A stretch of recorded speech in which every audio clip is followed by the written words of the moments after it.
देखिए, जो historical perspective आप कह रहे थे, मैं थोड़ा सा एयरफोर्स का ऐड कर देता हूँ। 1965 जो सेंटो सीटो, तो आपने कहा वो बिल्कुल ठीक पॉइंट आउट किया है। 1965 वॉर के बाद हम पर सेक्शन लग गई, 71 के बाद लग गई, लेकिन थोड़ा सा फास्ट फॉरवर्ड करके 80s में आ जाते हैं, जब सोवियत यूनियन अफगानिस्तान में आ गया था।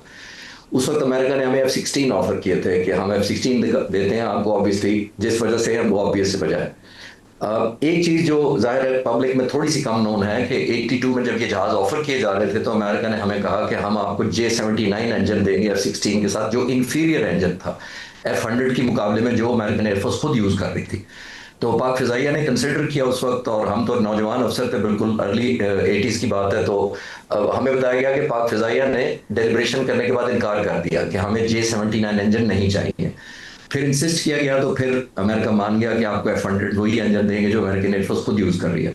और मेरे एक इंस्ट्रक्टर हैं जो F-16 उस फ्लीट में हिस्सा थे, पायलट थे, जब उनसे मेरी बात हुई बाद में भी, कई सालों बाद भी, तो उन्होंने कहा कि इवन इलेक्ट्रॉनिक्स की कुछ ऐसी सेंसिटिविटी चीज थी जो शायद मैं अभी शेयर ना कर सकूं, लेकिन उन्होंने कहा कि वो भी उन्होंने आखिरी वक्त रोक ली। तो हमारी फिजाइया ने ये डिसाइड किया कि हमें इन जहाजों के साथ टेक ऑफ ही नहीं करेंगे, यानी पाकिस्तान नहीं लेकर आएंगे इन जहाजों को, जब तक हमें इलेक्ट्रॉनिक की चीजें वही नहीं लगाई जाती जो एज पर द एग्रीमेंट है या एज पर यूएस स्पेसिफिकेशन है। अब ये सारा होता क्यों है? आए पाकिस्तान की उस वक्त इतनी स्ट्रांग पोजीशन थी कि हम उनको प्रेशराइज कर सकते थे? ऐसा नहीं था। हर मुल्क, जो मैं समझता हूं कि कोलैबोरेट करता है, वो अपनी अपनी नेशनल इंटरेस्ट के हिसाब से करता है। वो जैसे हम बात कर रहे हैं कि कोई मुल्क आउट ऑफ द वे नहीं जाता किसी के लिए।